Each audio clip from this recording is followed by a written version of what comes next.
Good morning, students.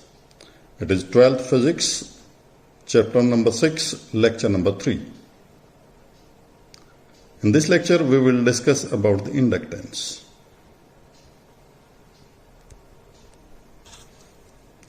There is simple wire, copper wire, and in second case, same wire, it is laminated one. Same wire is turned in form of a coil. Suppose there are n turns, I am taking just one coil, one loop. In this case, first case, it is a good conductor, so it will not oppose the flow of the current, but in second case, only due to its shape, it will oppose. Now, question is why it will oppose the current. When it will be connected with some external supply, current will start to increase. Initially, current was 0, current will start to increase. So there will be change in the flux in this coil. Due to change in the flux, there will be induced EMF or induced current in this coil. And according to Lentz's rule, direction of the current will be such that it will oppose the cause which is producing it. And what is the cause? Current is increasing. So that induced current will tend to decrease that current. So due to that reason, the current will take some time in acquiring the saturation value. So what is self-inductance? Process in which an opposing EMF is induced in a coil as a result of change in the current or change in magnetic flux in that coil is called self-inductance. So this phenomena is called self-inductance.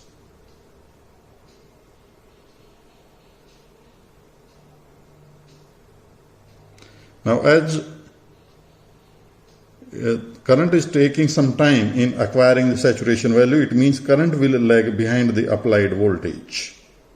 So, applied voltage will be ahead as compared to current.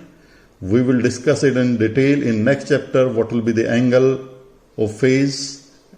So, we will calculate that in next chapter.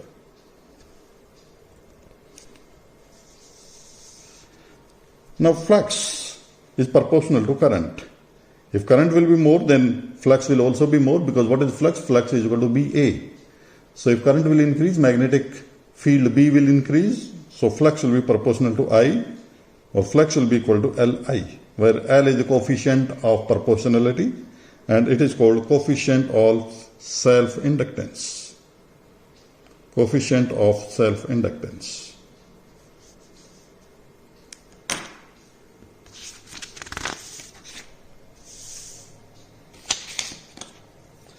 If 1 ampere current is flowing, then flux will be equal to L.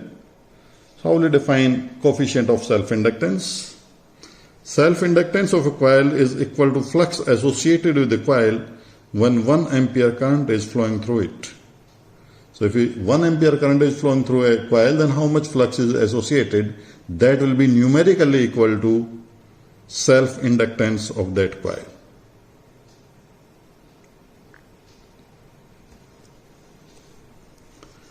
Now, as flux is equal to Li, now we are differentiating it with respect to time. So, d phi by dt will be equal to L di by dt. But we know that what is induced EMF? Induced EMF is equal to minus d phi by dt. So, E will be equal to minus L di by dt. Substitute value of this in this equation, so it will be E with a negative sign, so E will be equal to minus L di by dt. So if di by dt is 1 ampere per second, that is rate of change of current with the time is 1 ampere per second, then magnitude of induced EMF will be equal to coefficient of self-inductance, that is L. So we can define it in another way as well. So self-inductance of a coil is equal to induced EMF in a coil when rate of change of current in the coil is unit. If rate of change of coil in the current is unit in a coil, then induced EMF will be numerically equal to coefficient of self-inductance. Unit of self-inductance is Henry and it is denoted by capital H.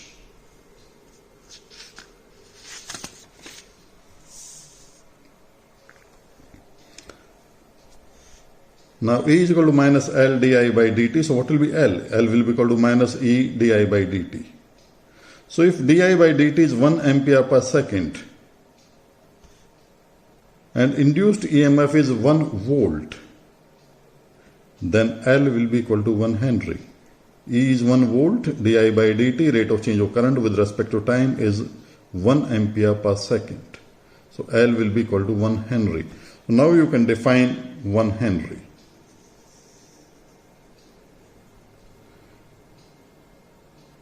Self-inductance of a coil will be 1 Henry if 1 ampere per second rate of change of current produces an EMF of 1 volt. If rate of change of current is 1 ampere per second and it produces an EMF of 1 volt, then its self-inductance will be 1 Henry.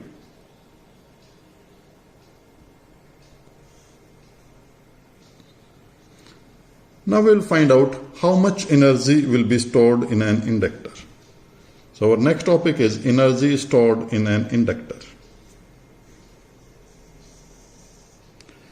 We know that magnitude of E is L di by dt, and if there is electric circuit, then W is equal to EIT, dW will be EI dt. We know that power is equal to EI and work will be power multiplied by time. So EI into dt. So dW will be EI dt. Now substitute the value of E, which is L di by dt. E, it is L di by dt. Substitute that value here. Then remaining part I dt. When you will simplify, it will be equal to L I di. L I di. So dW will be equal to L I di. Now we will integrate this equation both sides. Limits will be current will change from 0 to I, 0 to maximum or saturation.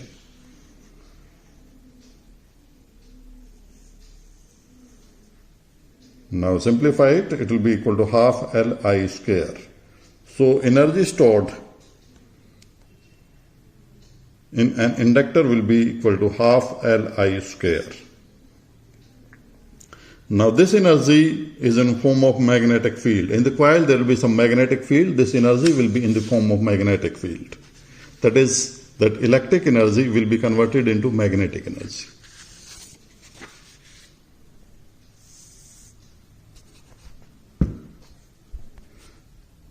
Next topic.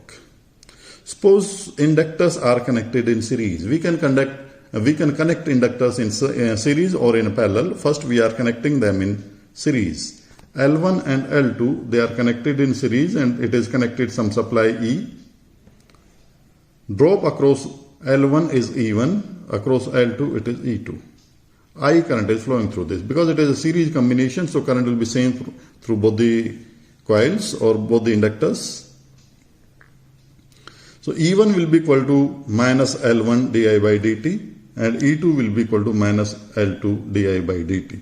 But E is equal to E1 plus E2. So it will be equal to minus L1 di by dt minus L2 di by dt. Let Ls is the effective inductance. So what will be E? E will be equal to minus Ls di by dt. So from equation number 1 and 2, minus Ls di by dt will be equal to minus L1 di by dt minus L2 di by dt. Di by dt is common, it will be cancelled. So Ls is equal to L1 plus L2. So if there are few inductors connected in series, then just add the inductance of first coil, then that of second coil and so on. So it is equivalent to the resistances connected in series.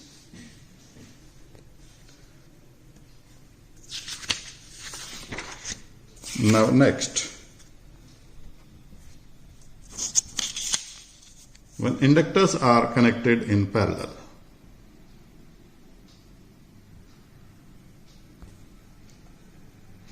L1 and L2 are connected in parallel. I current was flowing.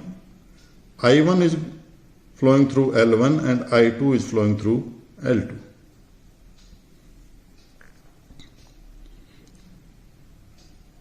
Now I is equal to I1 plus I2.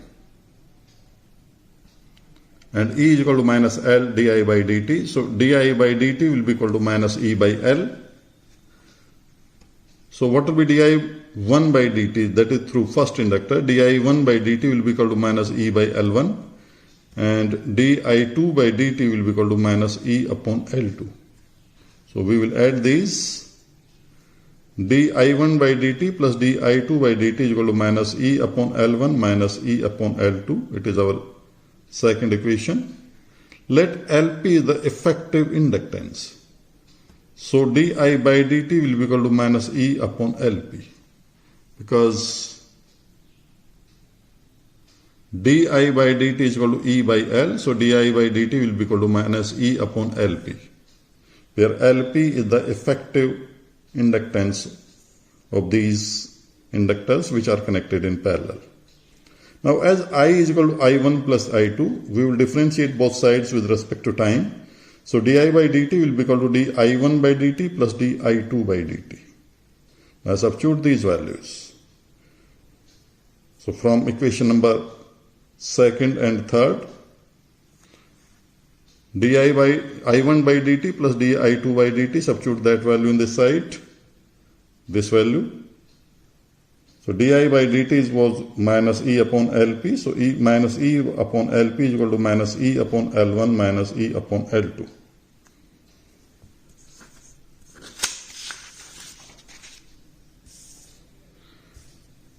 So 1 upon LP is equal to 1 upon L1 plus 1 upon L2. So it is equivalent to the resistances when they were connected in parallel. This result is similar. So you can say result of inductors when connected in series or in parallel is similar to the result of the resistances when they were connected in series or in parallel. Now we will calculate self-inductance of a solenoid. Suppose there is a solenoid, its length is L, area of cross section is A, and number of turns per unit length is N, small n. It is number of turns per unit length. Magnetic field inside a solenoid is given by mu 0 Ni, we have studied earlier. So B will be equal to mu 0 Ni. So magnetic flux through one turn will be equal to B into A, that is mu 0 Ni into A. That will be through one turn. Number of turns per unit length is N and total length is L. So total number of turns will be equal to NL. So what will be total number of, what will be magnetic flux through NL turns? So phi will be equal to mu 0 Nia, that is flux through one turn multiplied by number of turns. So it will be equal to mu 0 N square IAL. That is our first equation. So flux through that solenoid through these turns will be equal to this much. But we know that flux is equal to Li. Compare these two equations. So Li will be equal to mu 0 N square IAL. I will be cancelled. What will be L? L will be equal to mu 0 N square AL. That will be inductance, or you can say self-inductance of a solenoid.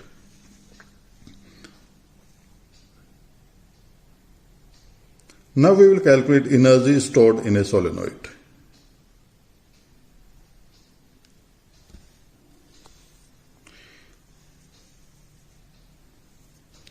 Energy stored in a solenoid. We know that energy is equal to half Li square. In this case, L is equal to mu 0 N square AL.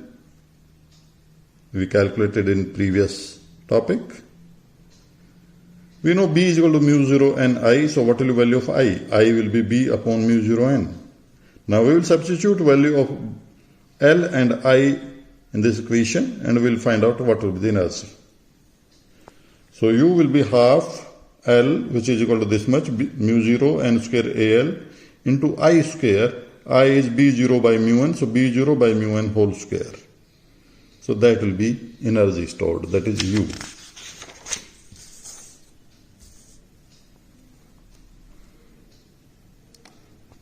So if we simplify it, U will be equal to half B square AL by mu 0. If you want to calculate energy stored per unit volume, A was area of cross section of the solenoid, L was the length, so AL is the volume. So it will be divided by AL. So energy stored per unit volume will be given by half B square by mu 0. We calculated energy stored in case of capacitors as well. There it was electric field, so you can say there was electric energy, and that was half epsilon 0 E square. So both are identical. So that was all about the self-inductance. Now NCERT questions 6.5, 7, 8, 10, 11 and 12. These questions are based on these topics or topics which were explained or discussed in previous lecture. So you can solve these questions. Thank you.